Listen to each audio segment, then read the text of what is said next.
on the Wiz 97.9 playing the most R&B, hip hop, and AUGCSRA. Of course, it's time now for your girls, the LMA Entertainment Duo. We do what, LaConda? When we do what? Bring you all things entertainment. And of course, that's right. I tell you, big shout out to Shay for giving us this opportunity, and Mr. Nickel, of course. But of course, on the phone line, that's right. We are blessed, and we are so thankful to have the one, the only, Mr. Raxiel on the phone line. How are you doing? Hey, I'm doing good. How you guys feeling? We're coming along. We're just so happy to be talking to you. Oh, no, I'm the one that should be happy. You guys got the platform. I appreciate you, putting people like myself on and, having the opportunity to be able to talk to people like you guys. Absolutely. I mean, like, you have so much going on. I mean, you're now an author, is that right? Yes. So tell us about that. Tell us about being an author. I know that in itself is that a game changer? Yeah, it pretty was a game. It pretty much was a game changer. I used to do, well, I still do pretty much a little bit of everything. I do music, direct films, I act in films, and I recently picked up writing because I always write scripts for movies and short films or indie films and whatever the case may be. And then I always wanted to write. There's certain movies that I always wanted to write that I can't put into play in a film yet, like whether I don't have the budget yet, or the film industry is so competitive that sometimes you may have a story that you feel might do better as an actual story versus an actual film, and maybe somebody else later on can adapt it into a film. So I started taking some of my scripts and incorporating them into books, and it started kind of picking up. The first one I did was a cartoon I wanted to do, which was called I Didn't Know My Daughter Was a Ninja.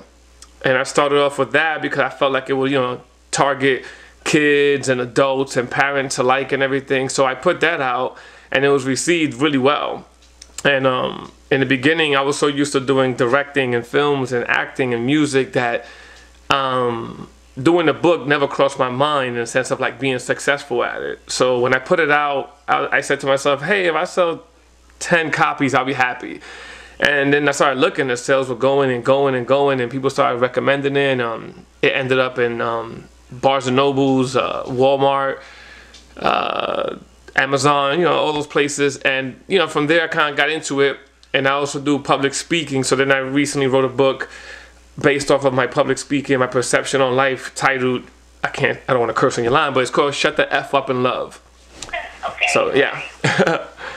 So that's the book I have out recently. It's called Shut the F Up and Love. And basically it's a book on how to view life from a perspective of not stressing yourself out too much. And, especially in these trying times, and how to look at things from a different perspective, and how to get through even the worst situations in your life and live a healthier and happier life, so to say. Wow. That is absolutely amazing. Oh, my gosh. That's a lot. Amazing. So said it at the same time. Wow. I mean, that's just absolutely amazing, just the mere fact that you, doing, using this particular platform, to, encourage people, because especially nowadays, like you said, we are in some trying times. Yeah, it's very hard now with anything, even if it's just a book, granted, books, people can buy them digitally, or you can just buy them online. You don't have to physically go to the bookstore to get them nowadays. But even with that, the market for everything kind of took a hit, so everybody can't just go support everybody the way they was doing before, some people losing jobs and things like that. So due to the whole pandemic and everything was one of the reasons I wrote the current book, the last book that I wrote, that Shut the F Up and Love. And the reason I wrote that one is because I do a lot of public speaking, and I do a lot of one-on-one speaking with people and helping them out in their life and looking at things from a different perspective. And my methods are not your everyday methods. I mean, you could probably tell just by the title of the book. So, I'm the type to give you, I'm the type to give you the information you didn't ask me for. Sometimes people will ask you like, hey, what should I do? And they really don't want to hear the truth. They want like a sugar-coated version of the truth.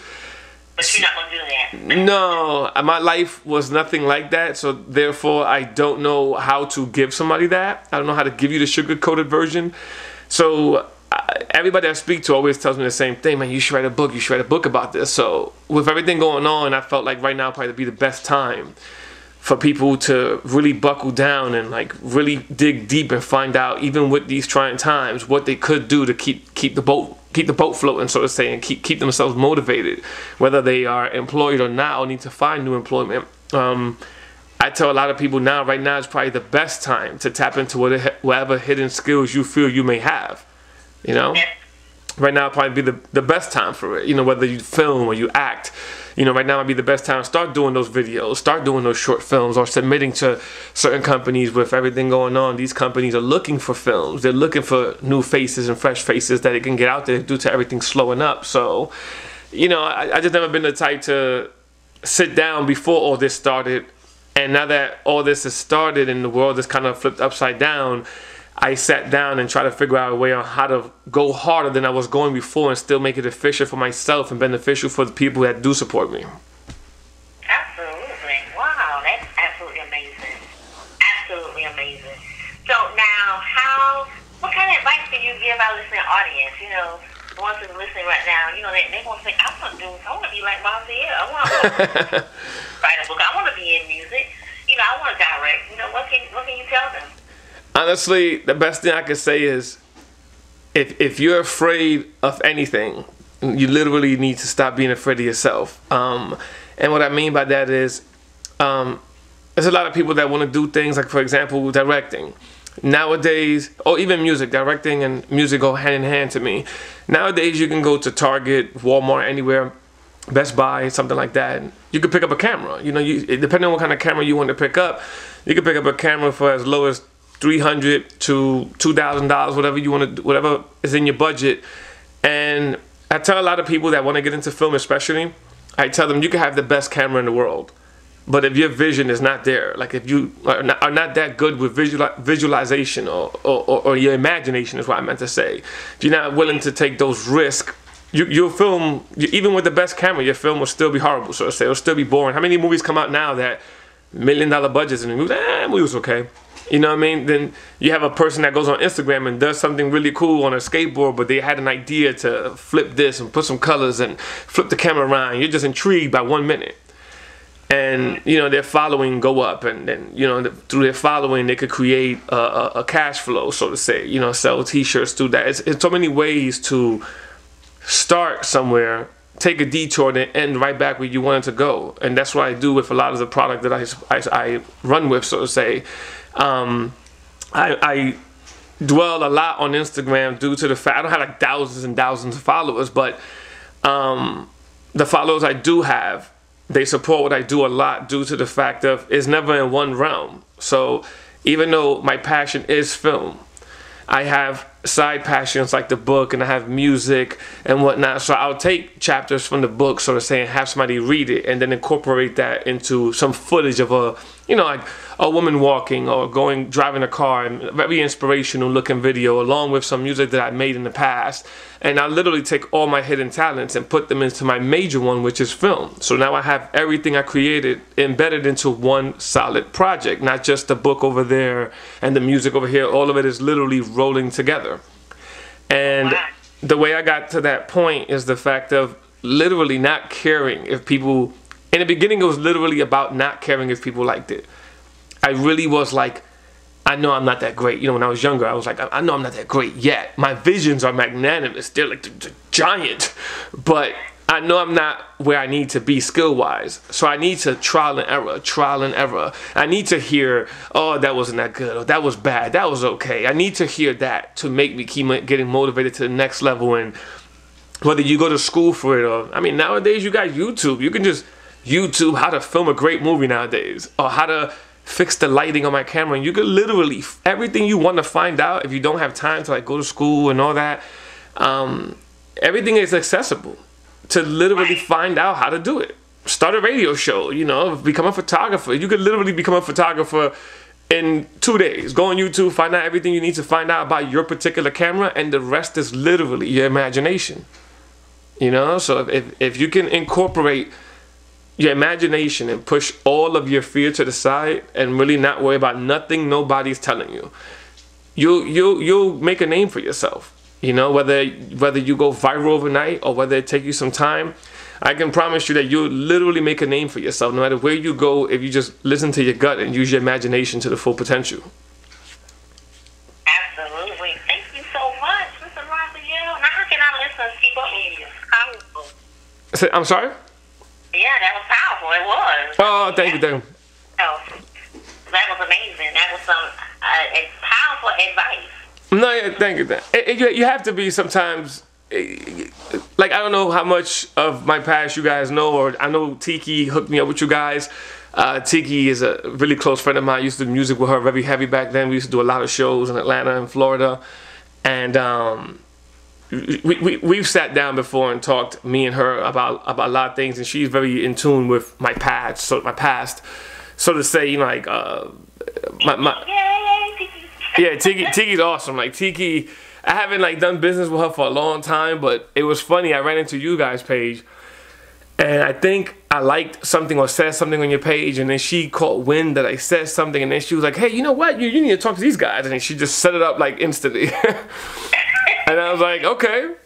And, but yeah, she's a person that knows a lot of my past. She knows, like, a lot of the trauma and pain I've gone through, like, my mother passing of cancer, and my dad was killed when he won the lottery one time. Not one time, but that one time. He won the lottery. Somebody heard of it, caught wind, and killed him. My brother was killed in front of me when I was 14. And the reasons I put all those things out is to put it into perspective that even with all the odds against you, even when you're at a point where you're like, man, like, you gotta be kidding me. This gotta be a joke. Like, like, what's going on with my life that everything around me is crumbling? Like, you know, there's still a point where you gotta either don't go on living or you gotta find a way to go on living. That's literally just the black and white of it. You know? Wow. And not saying just get over it. I'm not saying that, definitely no. Just you have to buckle down and figure out, or tell yourself, like, okay, I can cry, I can go through all these things. There has to be a point where this ends. There has to be a point where I stand up tall and face all these things that happen and keep it moving, because nobody can do it for me. Absolutely, absolutely. Now, how can I listen on and follow you? Be it Facebook, Instagram, Twitter, Snapchat, you know? Yeah, pretty much everything you mentioned is Raxiel Liz across the board. Twitter, Facebook, Instagram, TikTok, all that stuff. Also, Amazon, and if you go to, I think it's on Oprah's network own. If you type my name in there, I was on episode 2 of David Makes Man, produced by Oprah Winfrey and Michael B. Jordan. But yeah, you type in my name pretty much, just if you Google my name, sort of saying, everything pretty much pops up, Raxiel Liz. The only thing that doesn't pop up is my music, because music I go under Raxiel Sins. It's kind of like a, I guess, I don't know, you could call it like an alter ego for music. A lot of my music doesn't relate to the stuff, the positivity stuff, let's say, that I promote, directing and books and everything. Music with hip hop is like a whole different world for me. So I added Sins at the end of it versus Liz for Raxiel Sins. But I don't do music as heavy, but the music is the only thing that you would have to type in a different name to find. Hey, oh my gosh, this has been absolutely amazing. Oh my goodness. You keep saying amazing because it's amazing. Powerful, insight, and amazing. But I do have to ask you this. Mm-hmm. Yeah. When individuals come to your life, are you thinking or do you say, you know what, get the F up in a minute? I can't hear you too. What's she saying? What she said? Do you, when individuals come up to get advice from you, or they say, you know what, man, I'm calling this up, this is what's going on in my life. Really, literally say to them, or are you thinking, you know what, just shut the F up and live? Yeah. That's funny. Depending on the individual, I might actually start off. Huh? Okay. Well, I'm that type of individual where you can just say, shut the F up and live.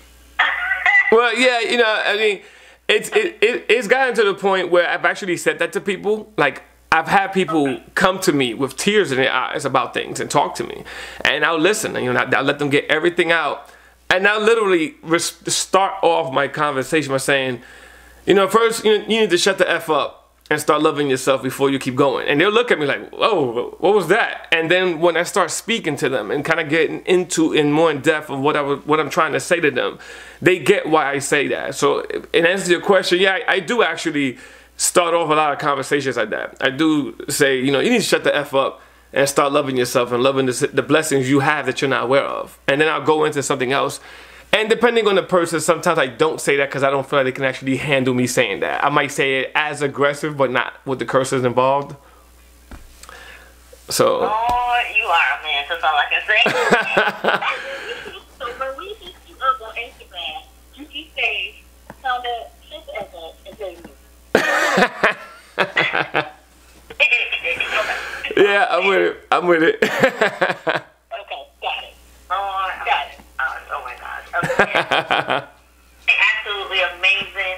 Absolutely amazing. We truly enjoyed you, Mr. Raxiel. So, no, I appreciate it. Raxiel.